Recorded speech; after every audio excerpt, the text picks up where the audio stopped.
La loi du plomb, censée lever les contraintes à l'exercice du métier d'agriculteur, fortement décriée, a été partiellement retoquée par le Conseil constitutionnel. Est-ce une défaite pour l'agro-industrie ? Pas entièrement. Les millions de signataires de la pétition historique ont-ils été entendus ? Non plus. La bataille politique est loin d'être terminée et les paysans sonnent l'alerte. On vous récap tout ça.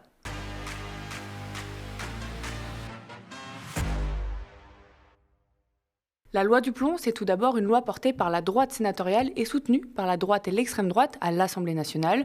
Officiellement, elle veut lever les contraintes qui pèsent sur les agriculteurs. Sous la pression de la FNSEA, qui avait installé ses barbecues devant les grilles du Palais Bourbon, la loi vise à réintroduire un insecticide ou encore de faciliter des procédures qui visent à protéger l'environnement, notamment autour de l'élevage industriel ou des méga-bassines. Le Conseil constitutionnel a censuré ce jeudi 7 août la réintroduction de l'acétamipride, un néonicotinoïde connu pour sa toxicité au nom du principe de précaution et de la charte de l'environnement, après 3 saisines des parlementaires de gauche. La Confédération paysanne note une victoire en demi-teinte.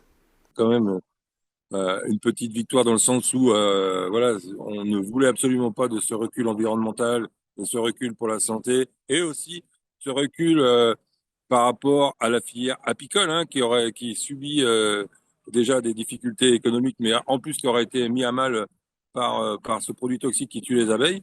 Donc ça, c'est plutôt, on va dire, une bonne nouvelle, mais c'est quand même à demi-teinte parce que le texte est toujours présent.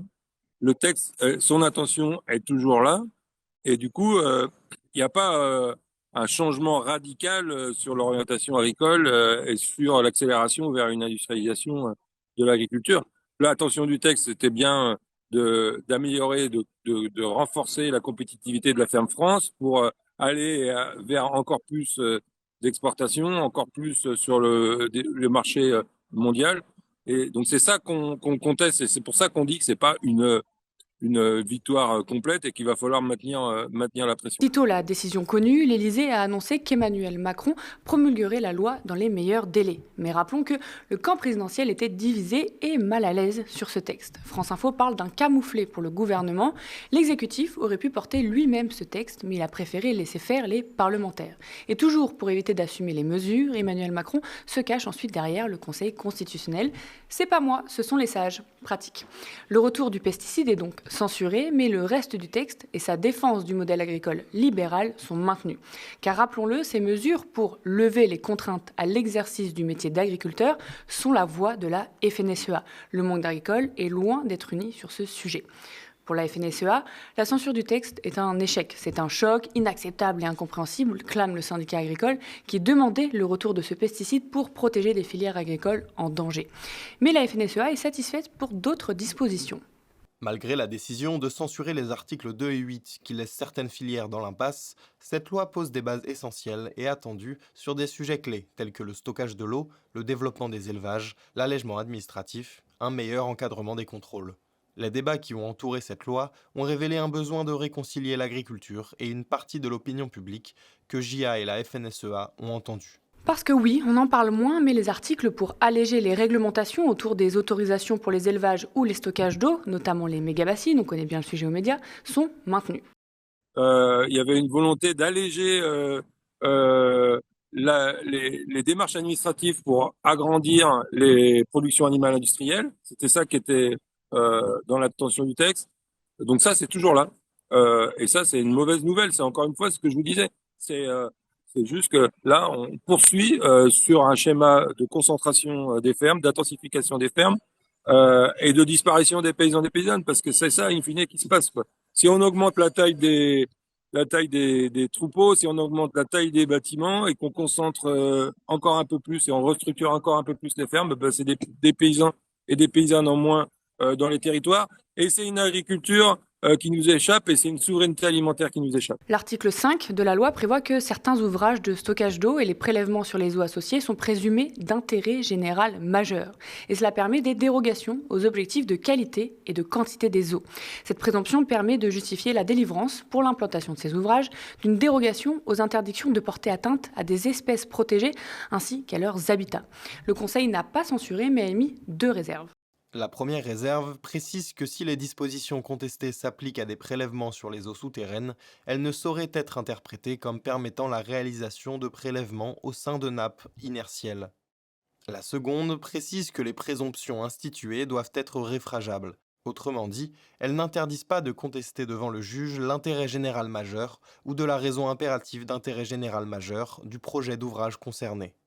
Enfin, le Conseil relève que la loi ne dispense pas l'autorité administrative compétente de s'assurer, sous le contrôle du juge, qu'il n'existe pas d'autres solutions satisfaisantes et que la dérogation ne nuit pas au maintien, dans un état de conservation favorable, des populations des espèces concernées dans leur aire de répartition naturelle. Par contre, François Baudonnet, éditorialiste de France Info, note que les sages du Conseil constitutionnel admettent en effet, sans le dire, qu'à l'avenir, il ne sera plus possible en France qu'un texte législatif représente un retour en arrière en matière de protection de l'environnement. Et cette censure partielle est essentielle, car elle marque peut-être même le début de l'interdiction totale, dans les années à venir, de tous les produits phytosanitaires reconnus toxiques pour la biodiversité et pour la santé humaine. La vraie question ici, c'est: est-ce que c'est vraiment l'interdiction d'un pesticide ou les réglementations pour pomper dans les nappes phréatiques qui empêchent les agriculteurs de vivre de leur travail? On assiste donc une nouvelle fois à une bataille entre deux visions du modèle agricole. D'un côté, la FNSEA, aidée par la droite et l'extrême droite, avance que si on n'assouplit pas les règles, il y aura moins de rendement. Et de l'autre, la gauche et la Confédération paysanne qui veut changer de modèle. Et cela ne passe pas par assouplir les normes, mais par un modèle moins libéral.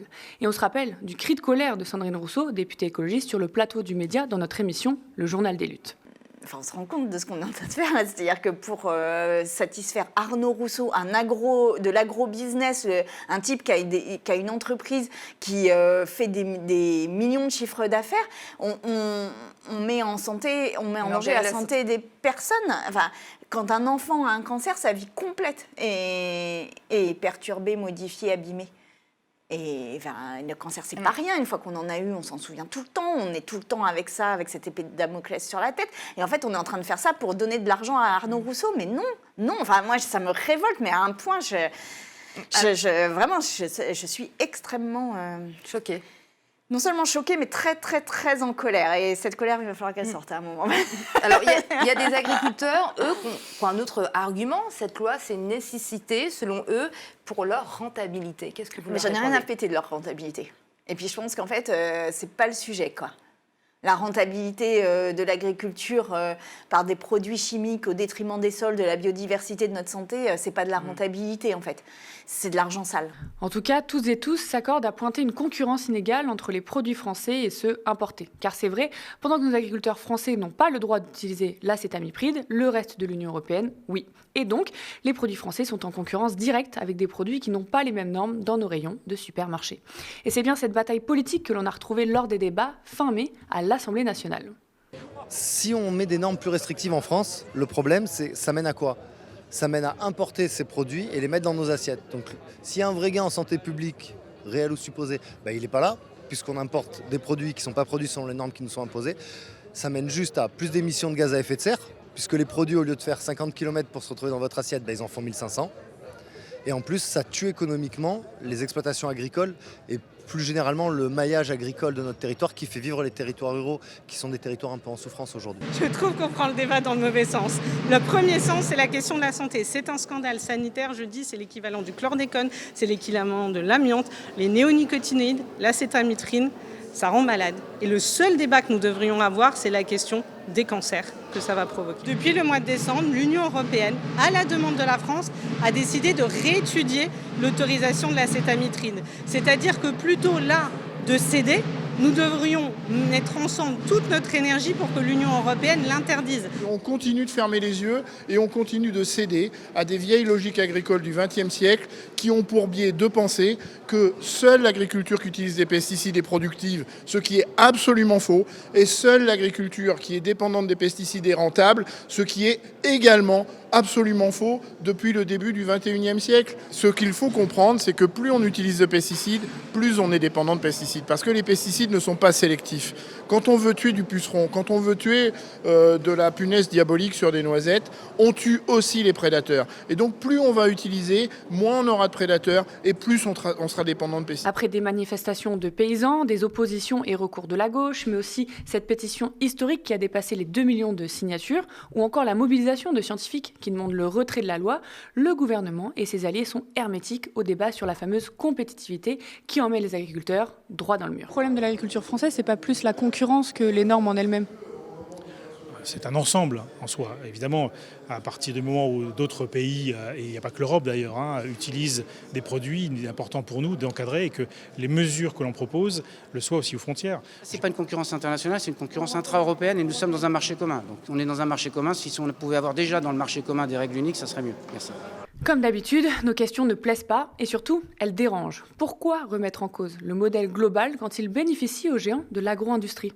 C'est aussi pour ça qu'on a lancé Riposte, une contre-offensive vitale et citoyenne face aux 105 millions d'euros du milliardaire ultra-conservateur Sterrin qui veut installer l'extrême droite au pouvoir. C'est notre unique chance de bâtir une chaîne d'infos populaire et indépendante capable de percer sur les réseaux sociaux et sur la TNT francilienne pour donner enfin la parole à celles et ceux qu'on ignore. Et ensemble, reprenons le terrain et protégeons notre démocratie. Soutenez-nous sur campagne.lemediatv.fr.